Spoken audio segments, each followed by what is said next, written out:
Tonight, a massive data breach of 73 million current and former AT&T customers to tell you about. This time, it's British Airways, Boots and the BBC. BA splashed apologies across national newspapers today, but the hack lasted 15 days undetected. Tampa General Hospital is one of the hospitals impacted by this data breach. A major setback for Facebook, the social media giant already under fire for not protecting users' private information, now admitting it's been hacked again. This time, many are wondering how safe is their personal information.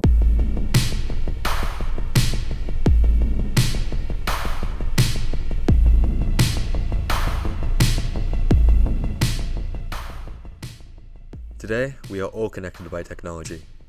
For hours on end, we use our phones to suck ourselves into the worlds of other people and communicate with those we love most. But during this process, what happens to your data? Is it safe, or is it unsecured and waiting to be compromised? Well, this documentary will highlight the dangers of these breaches and with some help, educate you on how you can protect yourself from an invisible threat. But first, why should you even care about data breaches? How bad can they really be? Well, for this, I sat down with two experts to really explain the consequences of data breaches.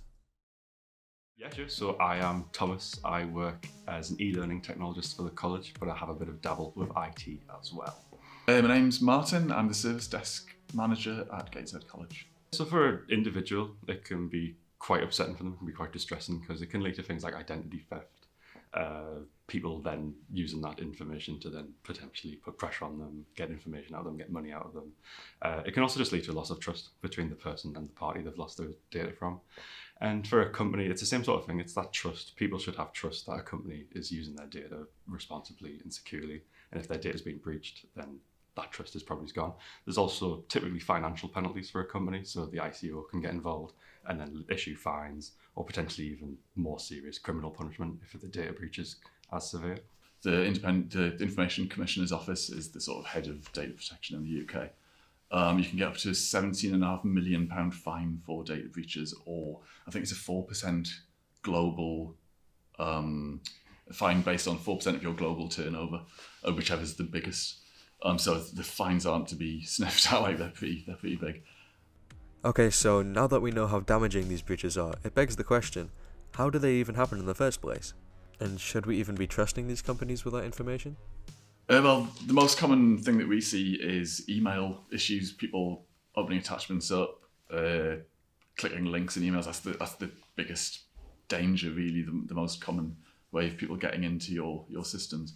So, for example, like here, I was just looking at the stats of our email filter that we've got here, and we're getting about 40,000 emails, between about 30 and 40,000 emails daily to all staff and in our college, and 22% of those emails are rejected as having malicious content or spam or dodgy links or anything.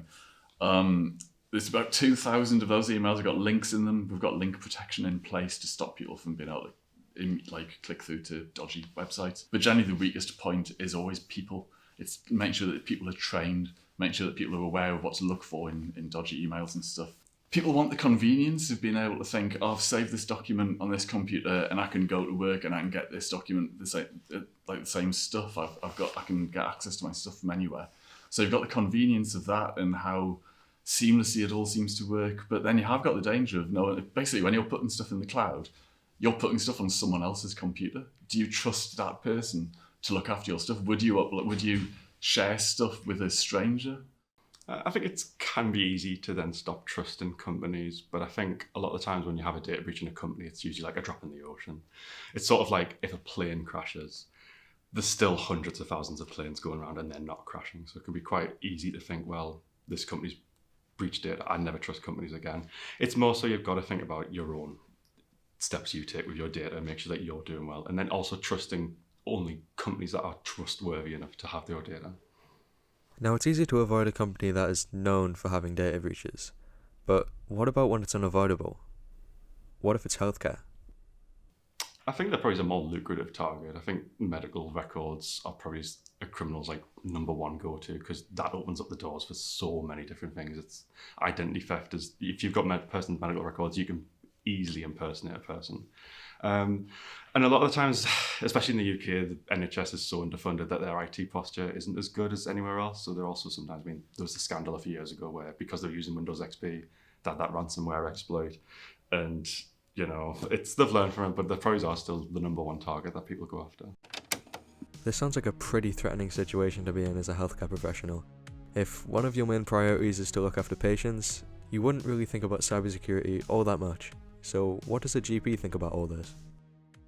My name is Dr. Anne Pratt, and I'm a GP. Yeah, I mean, I'm not sure if it happens that much, really. I hope it, well, I don't think it does happen on a large scale, I don't think. I hope not. And I guess I'm not, within my practice, I'm not aware of it happening, because obviously we would stop it happening if we knew it was happening on a smaller scale. So if someone makes a mistake, just with 1 or 2 patients or something, then obviously information that they don't want to know about, that don't want other people to know about, they could know about, which could be very personal and private things potentially. Yeah, I guess we just have to be really careful about data protection. But you see, that's part of our job, is to protect people's data. So, so it doesn't really, big scale leaks don't really happen, and on a smaller level, if you witnessed it happening, you would make sure it stopped and that you told people about it and that you corrected it, really. So, well, there's a bit of reassurance there that your data is being held with care. It might now just be down to you to protect yourself against rogue threats wanting to leech off of your data. So what can you do? Stronger passwords, multi-factor authentication is pretty much the standard these days. If you're not using it on your account, then you're just waiting to get compromised.